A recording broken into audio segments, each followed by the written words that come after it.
Hello, my friends. Beautiful people, sweet souls.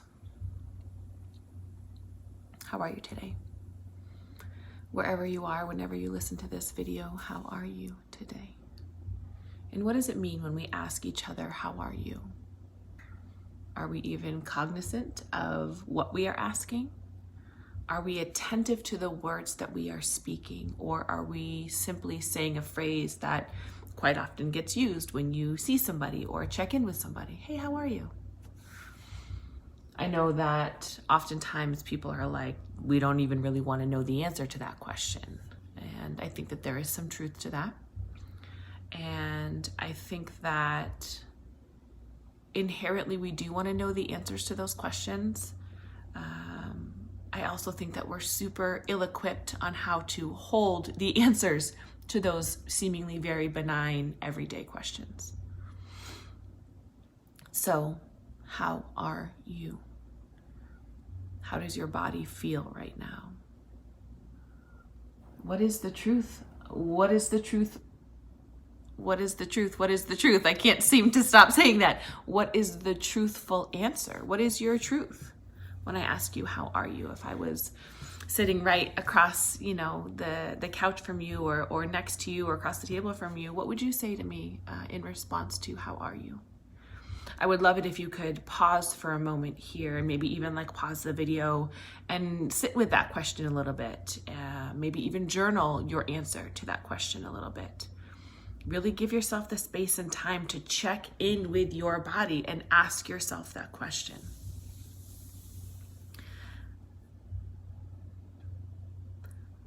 Checking in with our body and slowing down and being attentive to the specifics of what is going on for us is something that's come up a lot.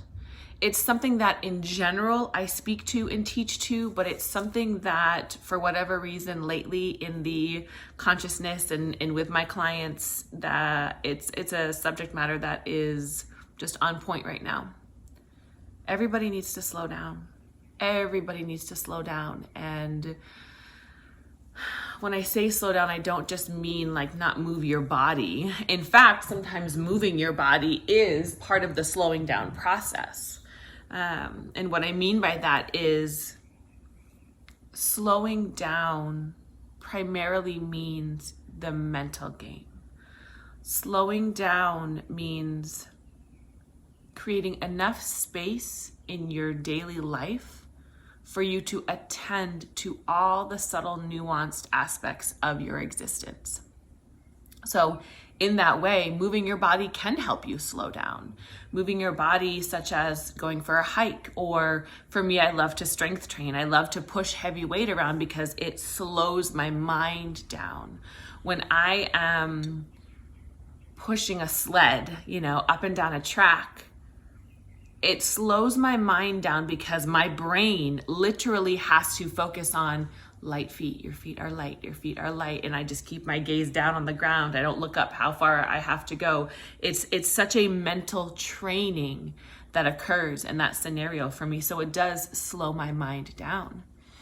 Today, when I was working out, I was on the bike for a few minutes at different intervals. And the last interval, my trainer came over and turned it up. So it was oh my God, pumping uphill. I mean, this is a stationary, a spin bike. And he had turned the tension super tight.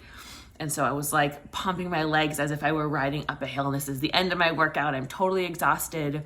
And it was 1 minute. And I had 1 minute left. I was doing it for a couple minutes, but I had 1 minute left. And all I could think of in my brain was, okay, I can do this for 1 minute. I can do this for 1 minute. And when we slow our brain down, when we slow our mind down enough to get just in the moment, the incremental space of 1 minute, it forces a presence that quite often doesn't exist in our life. It forces us to really be attentive to our experience. In that experience, my legs are giving out. So I'm okay, I know that my core, our core is our most predominant, place of power. So I'm okay, pull even tighter, a little bit more tight with your abs, with your, your stomach muscles, because then that takes the focus away from how exhausted my legs are. And I'm like, breathe, go to your heart, Olivia, like using my own energetic mental training to help me get through that experience. And in that way, I'm able to complete whatever it is that I'm doing. Obviously, in that scenario, is riding a bike for 1 minute. But it's a skill set, and it's a mental and emotional musculature that we just don't work out very often, if at all. Lately, there's been lots of conversations about sitting with a conversation before having it. Again, as humans, we like to get after things. We like to move through things really quickly, and we don't allow ourselves or afford ourselves enough space and time to sit with something enough before we take action on it. And as it pertains to having conversations, this is what I mean.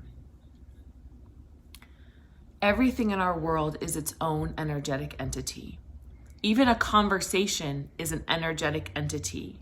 And the way that I always view it in my brain is as if it were a person. Like the conversation, the concept of a conversation is an energetic being. It's a little entity all its own.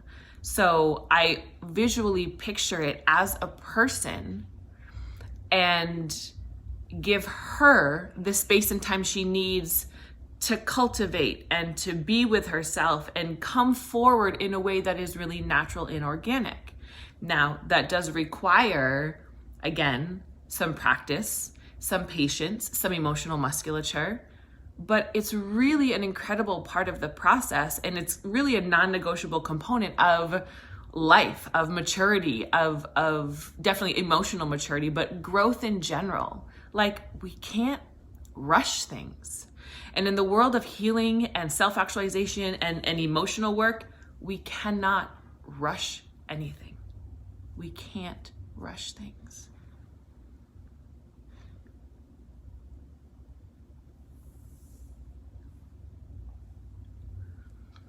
I know that discomfort is uncomfortable. I know that pain is painful. I know that sadness is heavy. Frustration is real. I know that. I'm with you. I feel you. I'm a yes. I get it. And we can't rush our process. We can't rush the time that it takes for threads to unwind themselves, for emotional and energetic knots to untangle.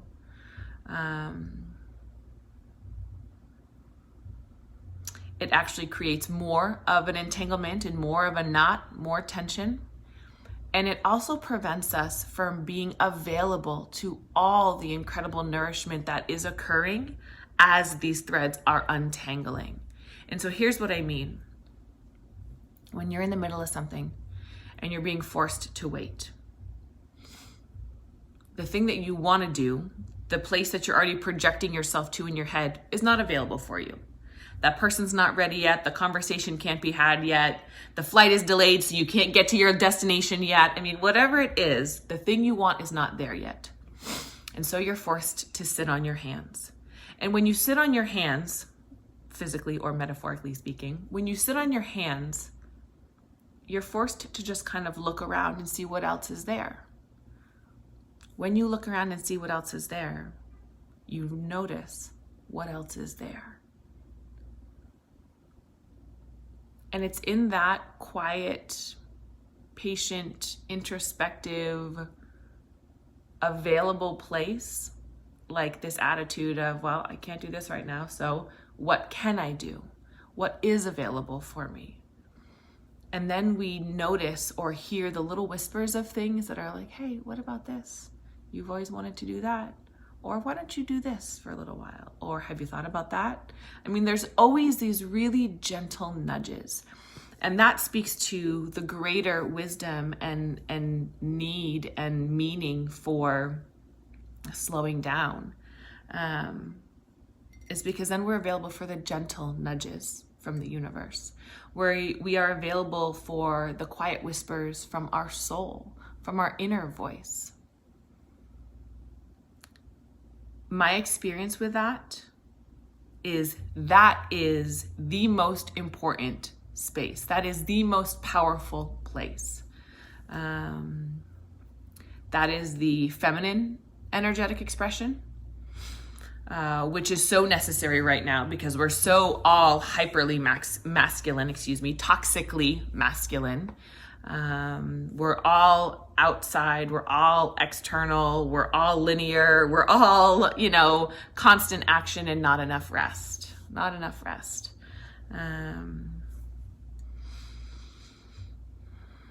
So slowing down has been the topic of conversation lately. Being patient in order to have a conversation has been the topic of conversation. As well as really asking yourself, what is your desired result? Especially if you are wanting to take action on something, what is the desired result of that? What is your agenda? What's your headspace? What's your game plan? We all have underlying definitions as to why we do the things that we do. And so when you find yourself chomping at the bit for the next step or movement or hurry up and let's get on with it type of thing, why? Ask yourself why that is. What is that about? What's the voice that's speaking?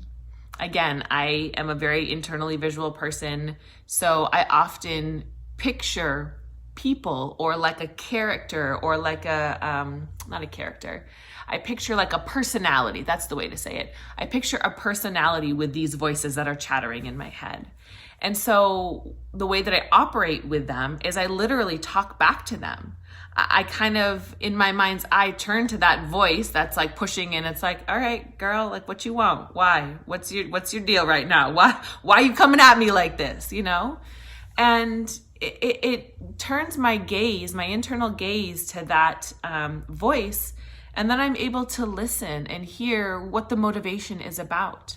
And understanding the motivations of people, understanding the motivations of myself is really, really helpful for a lot of different reasons. It provides witness to that person, whether that is a person outside of you or an internal personality inside of you. It gives witness to them, which everybody always wants to be witness. It provides understanding, which is a nod to one of my favorite, I think it's St. Francis of Assisi that said, help me understand and not be understood.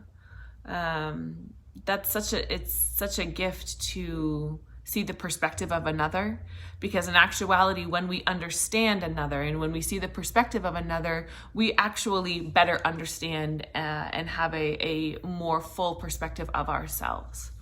So in a lot of ways, the question for me of late has become, what is there to lose in the slowing down? What is there to lose in the going internal? What is there to lose in doing exactly what your body wants to do? And I hesitated to say that for a minute because I was going to say doing exactly just what you want to do. But I realized that based on some of the conversation or some of the things that I'm saying to you in this moment, we've been talking about this like knee-jerk reaction to like hurry up and so I made the distinction of what your body wants to do, because the knee-jerk narrative, hurry up, let's keep going, let's fix it now, that always lives up here. It always lives in our head. It always lives in the conditioned narrative.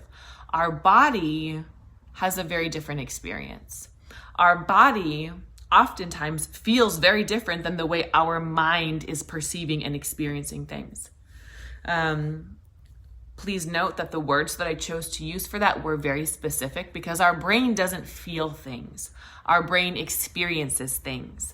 It is our body that operates purely on feeling, our body that operates purely on a vibrational thing. And that's nothing new. I've said that in other videos before. But I made that specification of doing what your body wants to do, because that ultimately is the work.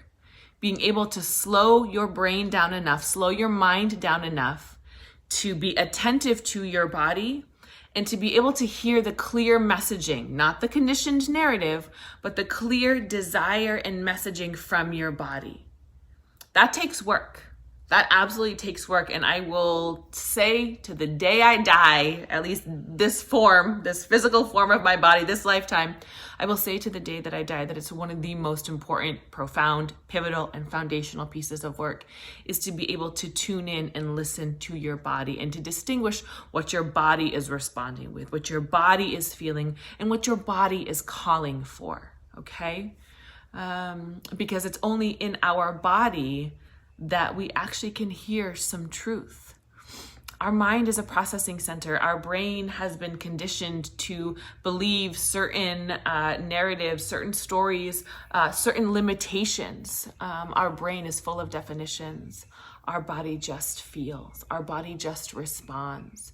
So doing the work to slow down, be attentive, and have a really great dialogue with your physical form is a non-negotiable thing. It is a tool that will never go out of style. It's a tool that will always be of service to you. And it's also just a really loving thing to do, to tend to our body. And tend to it as a vessel, a vehicle, a temple. Tend to it as the sacred instrument that it is. And that's where we go back to that vibrational frequency thing, because our body is an instrument. If our body is the thing that responds to the vibrations of the world, and if all things of the universe are energetic bundles, vibrational frequency things, then this physical form is the tool. It is the instrument that helps us navigate through all the vibrations and sound waves and light waves and radio waves, that are swirling around us. Our body is really our main communicator, both speaking and receiving. Both external speaking and receiving and internal speaking and receiving. Our body is the main communicator. So from that perspective, what on earth else are we supposed to be doing other than honing in and fine-tuning this instrument? How do we do that? Well, we do things that slow our mind down to bring our body's voice more to the forefront, to be more present in our physical experience. So again, I say, however that looks for you, whatever meditation works for you. I'm not so much a sit still meditator. I'm a moving meditator. Working out, strength training, pushing that heavy weight, that is meditative for me. Dancing is so meditative for me. Speaking and channeling is meditative.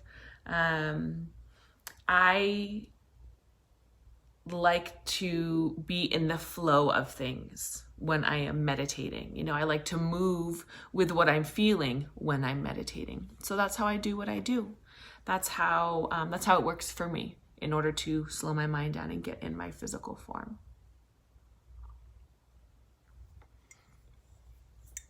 So today's invitation for you, today's lesson, so to speak, is to ask yourself right in this moment, how am I? If you haven't already, from the earlier part of the video, paused and asked yourself that question and maybe journaled a little bit on it. How am I? How am I feeling? How does my body feel right now? How does my body feel right now? Questions like, what would feel good for me? What does my body want to do right now? The challenge becomes, our body will always give us an answer, but our brain is going to tell us something about that answer. Our brain is going to feel some type of way about that answer. And therein lies the work. Okay, well, my body tells me it wants to go stretch. Okay, well, how does stretching going to fix the fight I just had with my boyfriend? Well, I don't know. Up here, I don't know. Up here, I don't know yet, because maybe this is a new practice. This idea of being attentive to your body is a new practice for you. But what's the harm in going to do it? What is there to lose in going to do it and seeing what comes from it? Because what I have learned over the years of this practice and of doing this work is that we never really know what's going to show up around the corner. So our body says, go stretch.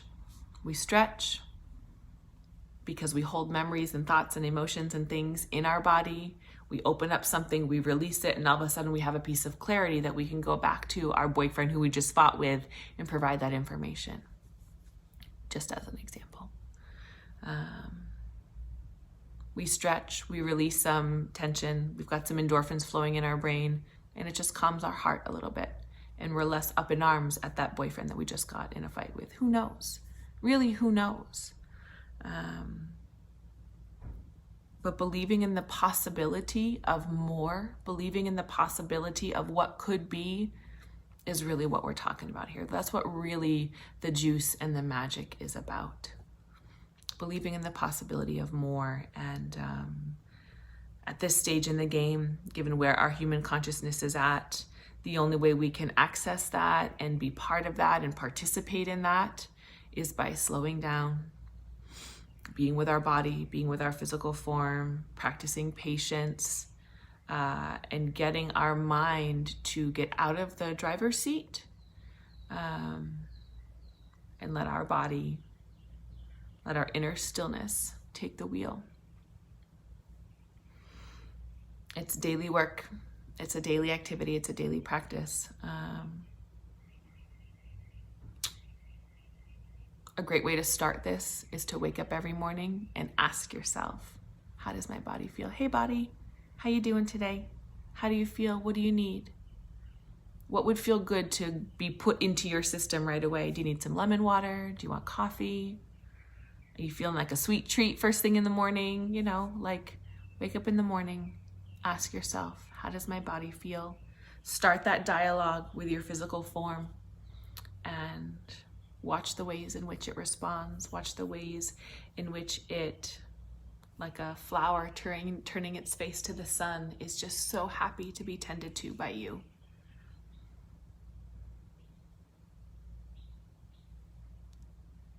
Love you oh so much.